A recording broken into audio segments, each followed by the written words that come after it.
आलाप गाना छोड़ दे, वेदना के फिर वही संताप गाना छोड़ दे, और कंठ में धर चेतना के स्वर जगा जा तू अलग, वरदान गाए रागिनी अभिशाप गाना छोड़ दे। और क्यों? तू वे शक्ति का स्वर है जिसमें सृष्टि रचने की ताकत है, तू परशुराम की भी जननी, जगपालक की भी पालक है, तू रास रसैया जगत की वैया, कृष्ण कन्हैया की माता, तू खप्पर वाली का खप्पर जो कभी नहीं है भर पाता, तो साहस शौर्य समर्पण को तू जीवन का आधार बना, अरे धार रूप रणचंडी का तू शस्त्रों को श्रृंगार बना, तू शस्त्रों को श्रृंगार बना। भाषाई सभ्यता से एक छोटी सी तकरार मेरी हमेशा से रही है कि जो पुरुष कमजोर दिखाई देते हैं उन्हें कहते हैं चूड़ियां पहन लो, कि जो पुरुष कमजोर दिखाई देते हैं उन्हें कहते हैं चूड़ियां पहन लो। मेरा प्रश्न है, यदि चूड़ियां मानक है कमजोरी का, तो क्या जगत जननी जगदम्बा को चूड़ियां पहनाते? तो क्या भारत माता वीणा पाणी के हाथों में चूड़ियां होती? तब मैं पंक्तियां निवेदित करना चाहती हूँ कि क्या दिखाई देती है मुझे चूड़ियां। कलियों से कोमल हाथों का आधार दिखाई देती है, कलियों से कोमल हाथों का आधार दिखाई देती है, तलवारों के बीच नाचती धार दिखाई देती है, रणचंडी का वैरण भेदी वार दिखाई देती है, जगजननी इस जीवन का सब सार दिखाई देती है, अग्नितुंड अंगारों का आगार दिखाई देती है, धर्म ध्वजा को हाथ लिए प्रतिकार दिखाई देती है, चट्टाने चिंगारी और अंगार दिखाई देती है, और तुमको चाहे निर्बल का श्रृंगार दिखाई देती हो, लेकिन मुझको यह चूड़ी हथियार दिखाई देती है। और क्या किया भारतवर्ष में चूड़ियों ने? सुनिएगा इसी मन के साथ कि वीरता को वर्ती इस भारत की भव्यता को करुणा की कल में सिखा गई है चूड़ियां। वीरता को वर्ती इस भारत की भव्यता को करुणा की कल में सिखा गई है चूड़ियां। पौरुष की परिपाटी तलवारें पड़ा गई तो गरिमा की गोष्ठियां लिखा गई है चूड़ियां। दृढ़ता का वरदान जब वीरों ने टिकाया तो धीरता को धैर्य से टिका गई है चूड़ियां। और जलकर जब जौहर की ज्वाला अपनाई तो खिलजियों को औकात दिखा गई है चूड़ियां। और जलकर जब जौहर की ज्वाला अपनाई तो खिलजियों को औकात दिखा गई है चूड़ियां। अभी कुछ ऐसे केसेस हुए हैं जिनके लिए हम कुछ नहीं कर सके, बस फेसबुक पर हमने एक पोस्ट लगा दी और हम शांत बैठ गए।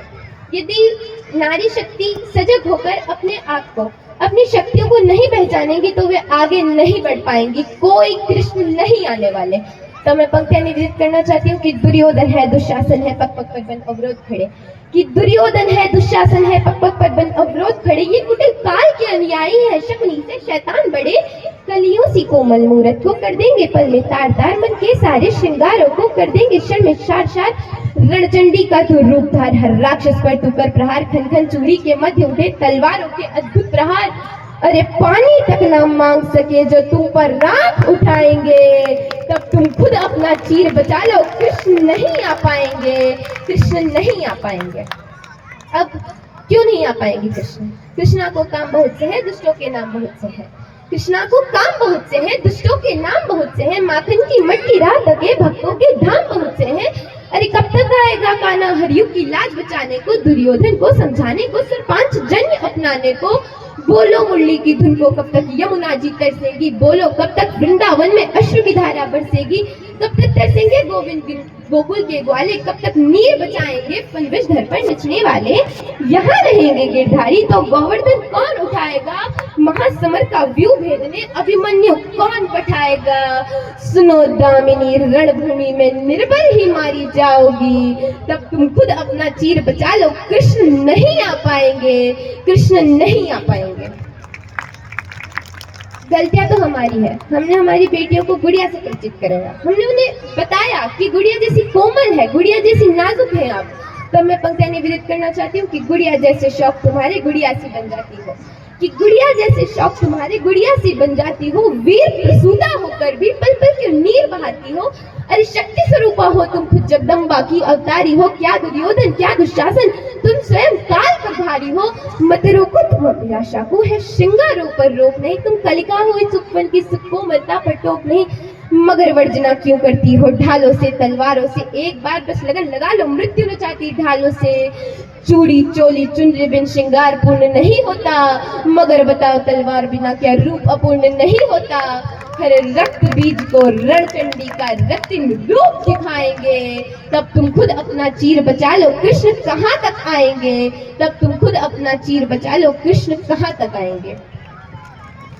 अंत में मैं कुछ पंक्तियां यहाँ उपस्थित पुरुष वर्ग के लिए कहना चाहूंगी कि हिंदुओं को क्या क्या खतरे हैं।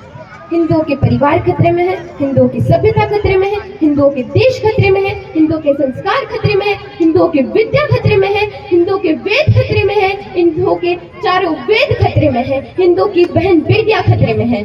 और अभी कुछ दिन और नहीं जागे हिंदुओं, तो हो सकता है यहाँ उपस्थित जितने भी दाढ़ी मूछे वाले हैं उनकी दाढ़ियां तो रहेंगी लेकिन मूछे नहीं रह पाएंगी। अगर आप इन मूछों को बचाना चाहते हो, इस भगवा ध्वज को बचाना चाहते हो, बहन बेटियों के घूंघट को बचाना चाहते हो, तो एक हाथ में माला तो दूसरे हाथ में भाला लेना होगा, तभी इस देश का हित होगा, वरना कुछ नहीं हो पाएगा। और मैं कुछ पंक्तियां निवेदित करना चाहती हूँ कि चीर बचाना नीर बचाना, निज ग्रह का धीर बचाना। चीर बचाना नीर बचाना, निज आंगन का धीर बचाना, विपदाओं में धीर बचाना, सुनो सखी तुम पीर बचाना, चूड़ी की खन खन बचाना, पायल की छन छन को बचाना, जब तक व्रत उपवास बचा लो, ममता का आभास बचा लो, परंपरा का मान बचा लो, संस्कृति का सम्मान बचा लो, धैर्य श्रद्धा शौर्य गुमान बचा लो, धैर्य धारणा ध्यान बचा लो, और आसमान में फेर लगाओ तुम, लेकिन हिंदुस्तान बचा लो, लेकिन हिंदुस्तान बचा लो। एक साथ मेरे साथ कहेंगे जय जय श्री राम, जय जय श्री राम।